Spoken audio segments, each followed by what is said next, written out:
Hello and welcome back to another daily cribbage. Let's see who we face today.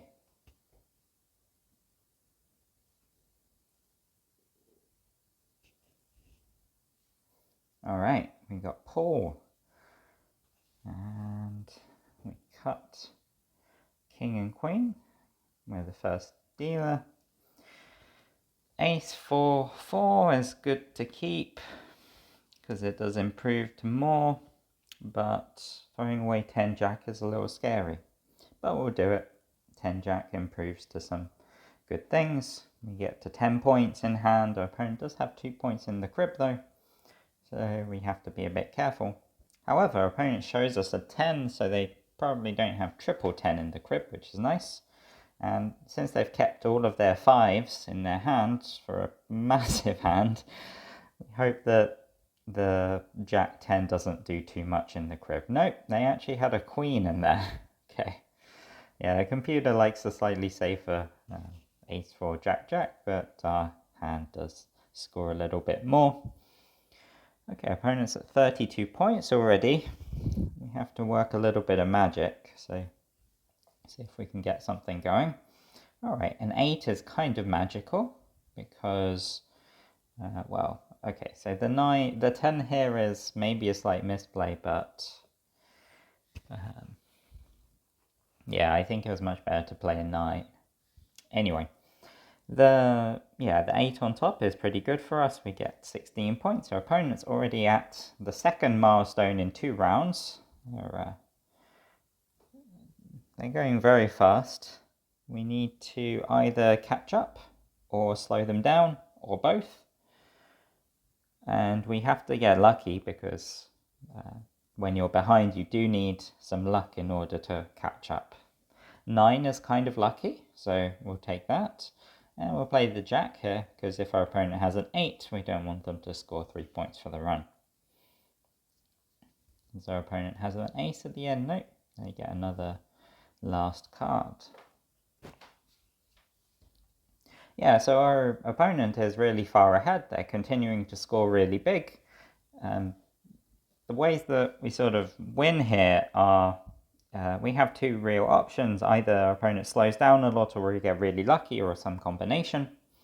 And we have to keep open the option of hitting some really big combos. And sometimes that will mean discarding something that's not so optimal. I think if I thought about that, we could have played the 8, but I didn't. As it would have turned out, playing the 8 would have maybe not have been the best, because our opponent could play the 5.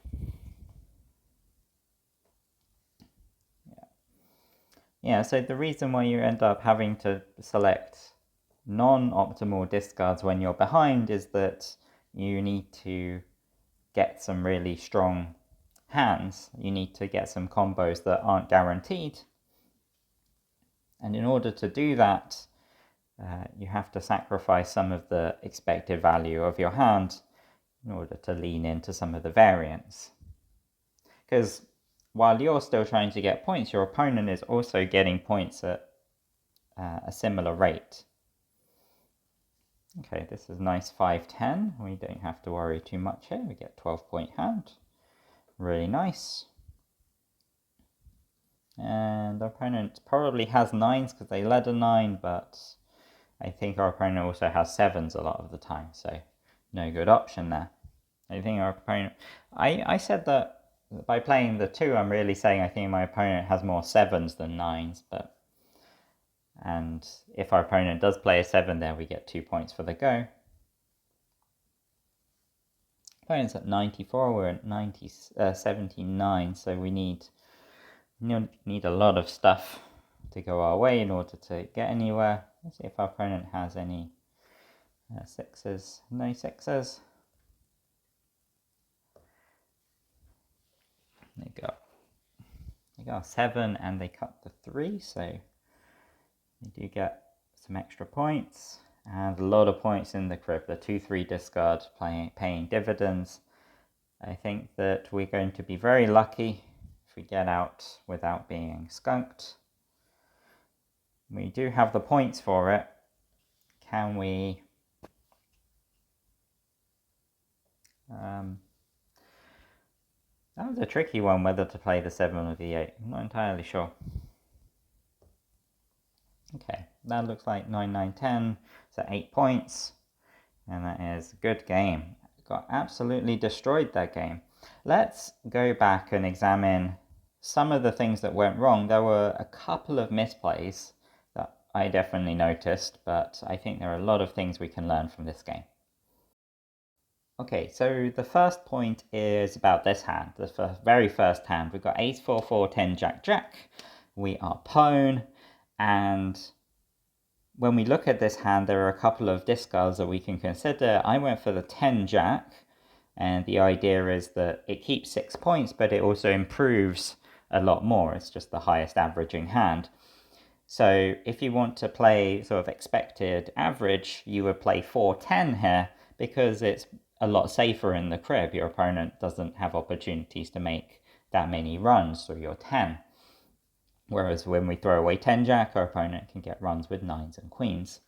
But the point is that by keeping ace, 4, 4 together, whenever we cut a 10, it's going to be worth an additional 4 points instead of only additional 2 points if we throw away the 4, 10. And so that was the point of this one. And when you start off as pwn, you do need to put in a little extra effort in order to try and catch up to your opponent, because your opponent's in position. They are ready to get to their milestone at 18 in 2 rounds. It's not that hard for them to get to that milestone. So instead, one of the ways to make up the difference is to play very aggressively, and I think this hand is pretty reasonable at doing that, because we get to keep also double 4. So if our opponent pairs our 4 on the play, we do get a lot of points, and we might even be able to get to 16, say. So that was the first point that I was trying for. That was why I played the 10 jack, and it's debatable whether that's the best play, because it is a little risky in the crib, but let me know what you think. Let's move on to the second thing. Okay, so here's the second point, and this one was actually quite simple, and I just slipped up in the moment. So we have a hand which is 8, double, 9, 10. We cut an 8, which is excellent for us. We do need these points to catch up. Our opponent leads a 4, we play 9. If our opponent pairs our 9, we can triple. And our opponent's played a 3. And we can take it, because we're just analyzing now, we can actually think about what this means. So the first thing it probably means is our opponent doesn't have many 2s in hand. So their hand is 3, 4, and not many 2s. So it makes their hand very heavy on 5s. In fact, that's something that we should really read into immediately, because the other combos that involve 3, 4 are 3, 4, 8, really. And we've already seen 3 of the 8s, so our opponent can't be particularly heavy in the 8s department. So I think that here it's sort of imperative that you don't play the 10, which is exactly what I did play, which is a huge mistake. And so it's a debate. Do you play the 8 or the 9? And after you do play the 8 or the 9, what do you expect to happen from your opponent? Well, one of the things you might fear is that your opponent has 6s, so it might be a lot safer actually to play the 8, making it 24, and your opponent only gets 2 points or an extra point for the go when they have a 7. And 7 doesn't particularly combo with the 3, 4 that our opponent's shown. One way that our opponent could have 7 here is if they have 3, double, 4, 7 maybe. But I think it's much more likely that they have 3, 4, 5 and 3, 4, 5, 6 actually. So I think the 8 is the safest play here, and the way that we recognize this, probably for next time, is to just note that our opponent's played 3 and a 4, and we've seen so many 8s, that makes their hand really heavy in 5s. Okay, let's move on to the next moment. So this is the third instructive moment, I think. we are at 41, our opponent's at 60. We've got double 4, 8, 9, Jack, Queen, Rainbow, and yeah, so the standard play here is to notice that we've got a low, medium, high hand. We've got double 4 as our lows, our mediums are 8, 9, and our highs are Jack, Queen. And when you have low, medium, high, the play is usually to throw away your mediums.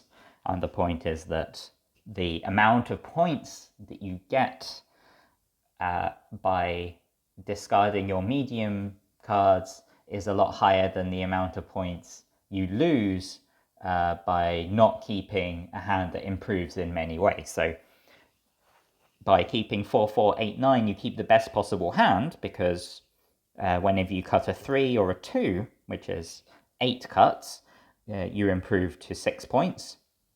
And also 7s are quite good, but 7s are always good, remember. If you throw away Jack, Queen, or you throw away 8, 9, the 7 is going to be worth the same amount for your overall score. So that's why 4, 4, 8, 9 is better, because of the 2s and the 2s and the 3s that you can cut. But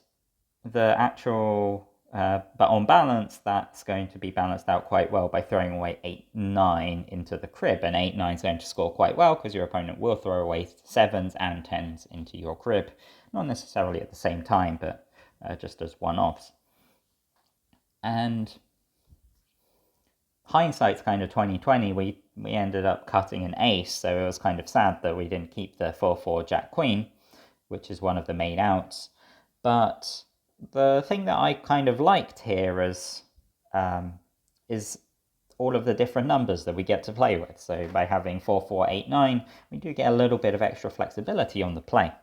It's hard to quantify exactly how many points that's worth, so you got to do your own investigations on that. In this particular case, we don't really hold any magic numbers with 4, 4, 8, 9, right? 4 plus 8 is 12, so we don't get a magic 11. 4 plus 4 plus 8, so that is 16, but it's in 3 cards, and our opponent probably doesn't have 4 cards that add to 15, so no, these things sort of go out of the window a little bit. One thing that we could maybe hope for is our 8, 9 to combo with something that our opponent has at the end, but that seems quite difficult to orchestrate. So maybe 8, 9 here is maybe 8, 9 is the best discard here. The Jack, Queen doesn't play as badly as I feared at the time. Let's move on to the next one. Lots of instructive points this time. So this is the last one I think I'll touch on, but we are at 60 points. We do get, it's our crib. We keep a double run. We got 2, double, 3, 4, and we threw away 5 something. What was it? 5 king. Our opponent led 9. We played 3. And our opponent's gone 8 for 20. And this leaves us in a pretty tricky situation. Maybe it was actually worth playing the 2 to start with, because then we keep more numbers for the next card. But no, we're on 20, so we're either having to play the 2, and that leaves, and if we do that, then the total goes to 22, and our opponent can play out all of their 9s. And if we play our 4, then our opponent will play their 7s.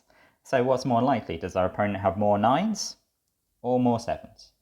And I think this is really hard to answer, because our opponent's played a 9, they've led a 9, so that indicates that they might have double 9 in hand, because that'll make it quite a safe lead. On the other hand, our opponent's shown us 9 and 8, so a really natural card to go with that as the combo is a 7. And so I think that our opponent does just have a lot of 9s, a lot of 7s here. And the thing that I'm really hoping for by playing the 2 is that our opponent doesn't have any 9s and only has a 7, in which case our opponent will make it 29 and we can play out our extra 2 to make it 31. So that's what I was thinking in the game. That's what I was thinking along with, oh no, this is really bad.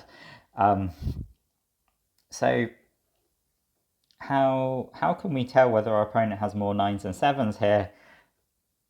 It's it's very difficult, because what do we need to know in order to answer that question? Well, we need to know how our opponent is playing a lot of their hands that are similar to this.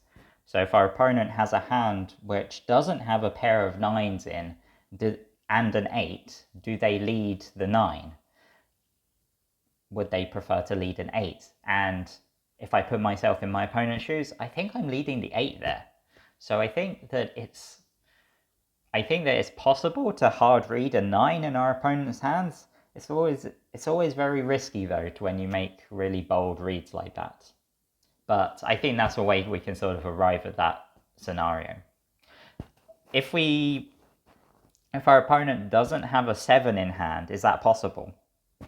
I think the answer is yes. I think that our opponent does have hands like 8, double 9, 10. If you have 8, double 9, 10, then you're probably quite happy to lead a 9. And when you do that, and your opponent plays 3, you don't want to play out your other 9 to make it 21. That's a scary total. Maybe you don't want to make it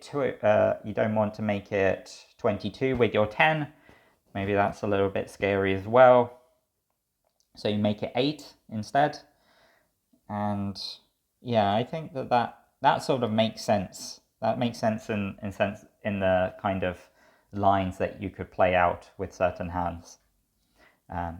And we're mostly interested in hands that score a lot of points here, because those are the hands we're playing against. But having said that, if we check the scores, we're extremely far behind. If our opponent has a double run, and we're saying to ourselves, well, we want to get points want to stop our opponents scoring points if they have an 8-point hand, we have to ask ourselves, what's the chance that we're going to win against such a hand? Would it be much better to put our efforts towards a hand that's not really scoring particularly well? In general, I'm going to lean towards saying you need to pick your fights extremely carefully. So in this case, we really need to start assuming, if we want to get back into a good position and win, we need to assume that our opponent doesn't have particularly strong hands. So assuming our opponent has a double run here, or making that assumption is sort of terrifying. It means that our opponent's going to probably get to, or very close to getting to their next milestone, and we're trying to say that we can beat those hands. It might not be very realistic. Instead, it might be a lot better to say, well, let's say our opponent only has a hand that scores about 2 points here. But when you start saying such a thing, you sort of open up the possibilities. Right? How many different hands can our opponent have here that score 2 points? It's a lot. Right? If our opponent has a 6 and a low card, then they have 2 points. If they just have a pair of low cards here, they also have 2 points. But having said that, those hands are not very likely. Why is that? It's because of our opponent's lead, the 9. When our opponent leads 9, they're telling us that was the best card that they had to lead. And of course, our opponent leads different cards in their hand with different probabilities, and you do need to lead 9 some of the time with hands that might lead a different card at other times, because you want to balance out what kinds of hands you have here so that your opponent can't make extremely strong inferences about the remaining cards in your hand. Of course, our opponent might not be considering the game at such a level, but we need to in order to leverage as much advantage as we can. So we need to think, but that's the thing, if we start assuming that our opponent's not playing optimally, we're sort of trying to exploit all of the insufficientness of our opponent's strategies. So we can just assume that our opponent's playing optimally, and then we can play as best as we possibly can against that. So in that case, what hands are going to be leading 9 that aren't worth very many points that we have a chance of beating? I guess hands that maybe have a pair of 9s in. And if a hand has a pair of 9s and an 8 in it, then maybe it also has a random low card as well that they've decided to keep. So by playing the 4, what we're doing is we're keeping 2 2s left in our hand, and how often do we get to play those out? Well, if our opponent has a 9 and any card 3 or less, then we get to play out our 2 2s. So I like playing the 4 for that reason.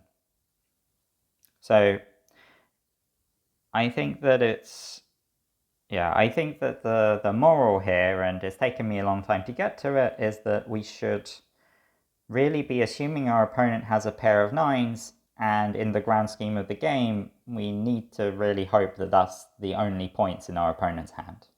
If our opponent has a 9 and a 7, as they did in the game, then of course they have 10 points, and of course they're pretty much they're very, very likely to win because they're going to be very close to their next milestone before we even get to 70 points. Yeah. So here we should play the 4, and we hope that our opponent has a 3 would be the best scenario, because then we get 3 points for a run, and we also get 2 points for the pair of 2s and 2 points for 2 points for 31. So I think that would really help us to get back into the game.